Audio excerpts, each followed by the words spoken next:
Good afternoon. My name is Kinshasa Nicholas, and today I'm going to talk to you about my lessons about apples. Okay, so as you could see here, these are some of the items that we would have out when we're discussing apples. Here is a book called The Apple Pie Tree, and I will read a couple of pages from that book as I would to my class. And here we have some apples, so we would always have the apples on display for the children so that they would be available. And we also have some paint here. We have some apple slices here. And then we have some paper here that I will use to show you how we make apple prints. So first, let's get started. Good morning. And I would share these objectives with the children in my class. So at the end of this lesson, students will be able to create a sequence. They will discover a new use of apples, and they will use their artistic creativity. And for prior knowledge, before we start our apple prints activity, I would talk to the children about how we can describe an apple. How can we describe an apple?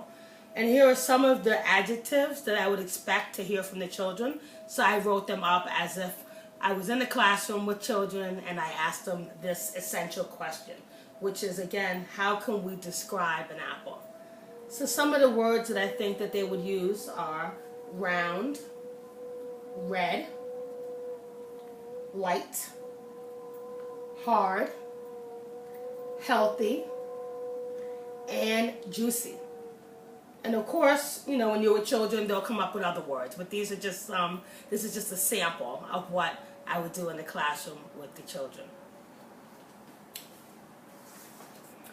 Okay. So I'm going to read a couple of pages from my book here. It's called The Apple Pie Tree by Zoe Hall. And the first thing I would do with the children is have them take a walk through the book. We're going to take a picture walk through the book.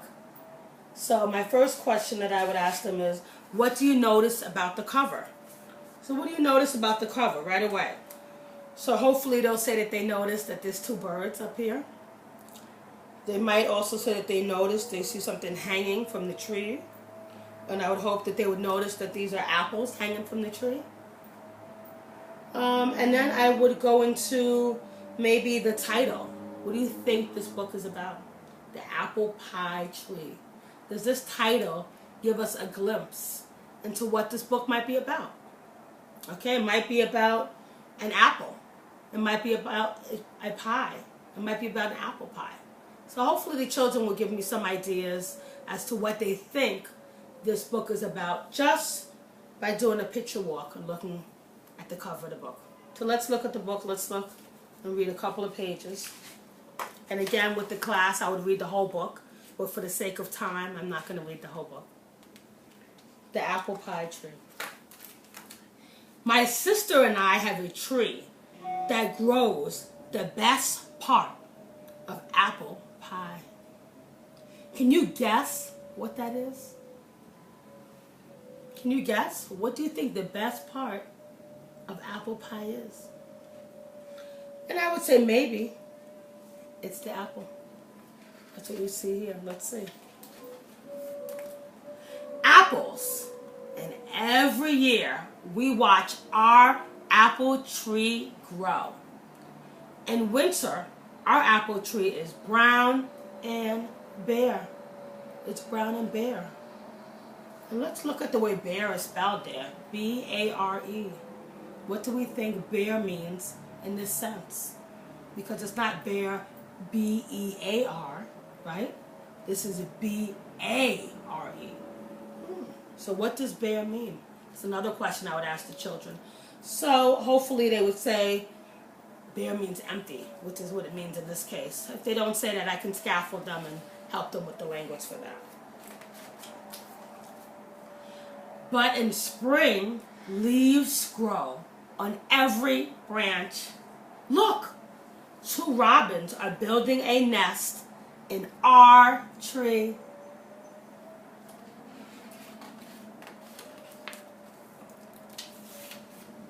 tiny pink flower buds appear on the branches. The robins chirp loudly, guarding their eggs. What do you think chirp means? What do you think chirp means? So that's a question I would ask the children. And again, hopefully, I will get the answer that chirp is another word for singing, right? Singing. That's how the birds communicate with each other. They chirp, chirp, chirp, chirp, chirp, chirp, chirp. And if I don't get that answer from them again, I'll scaffold and help them to come up with that answer. Just when the flower buds open, baby robins break through their eggshells. Break through their eggshells. Now our tree is covered with blossoms, and the baby robins begin to grow their feathers.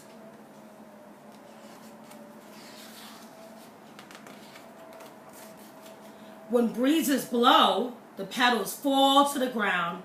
Mama and Papa Robin teach their little birds to fly. Someday it rains and the wind blows hard, but our apple tree is strong and the robins are safe in the branches. Where do you think the apples grow? Would be my question, right? To the kids, I would ask them, where do you think the apples grow? Where are they growing at? And hopefully they'll say the trees. Hopefully they will say the apples grow on the trees. Small apple blossoms, small green apples grow where the blossoms used to be. So if they look closely, they would see that the green apples are budding right there on the leaves. Soon it is summer. The apples get bigger and bigger. The little robins have grown up, but they visit every day. The branches bend down low. They are covered with big, round apples. Oh, beautiful.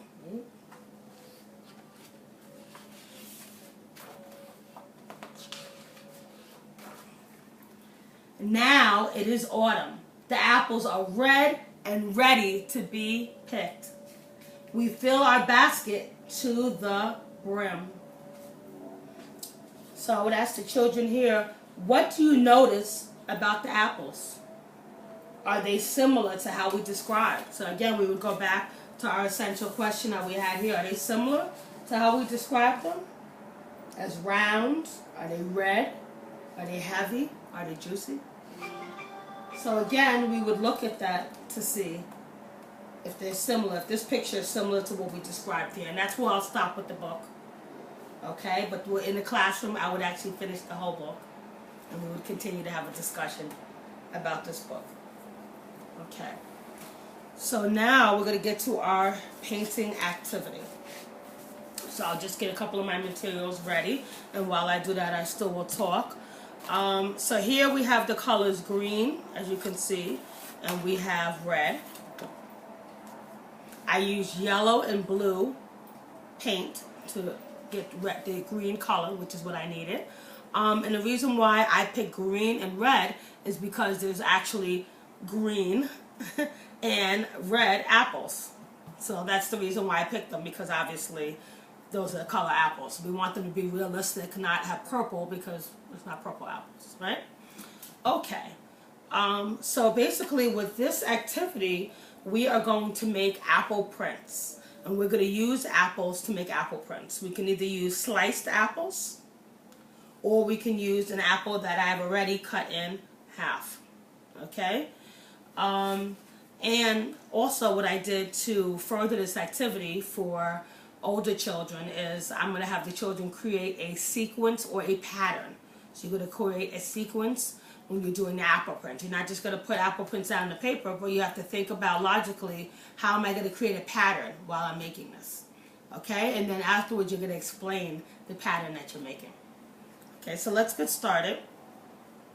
So I'm going to use this half of an apple, that's already cut, and I'm going to dip it here in paint. Make sure I get all the paint on the apple, and this apple is covered in red paint. I'll show you how it looks here at the bottom. Okay, and I'm going to press it firmly on the paper, and I'm going to lift it up. I'm going to press it again firmly and lift it up, and each one comes out a little bit different, and that's what it will do. And I will press it down again and lift it up. Okay, and that's my pattern for the color red. And then I'm going to create another pattern with the color green.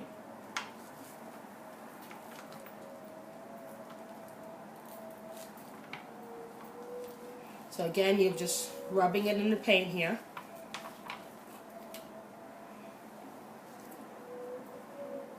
And I'm going to press it firmly down here and lift it up. Press it again firmly. Okay, and for my pattern here, again, is 3, 3, and 3, right?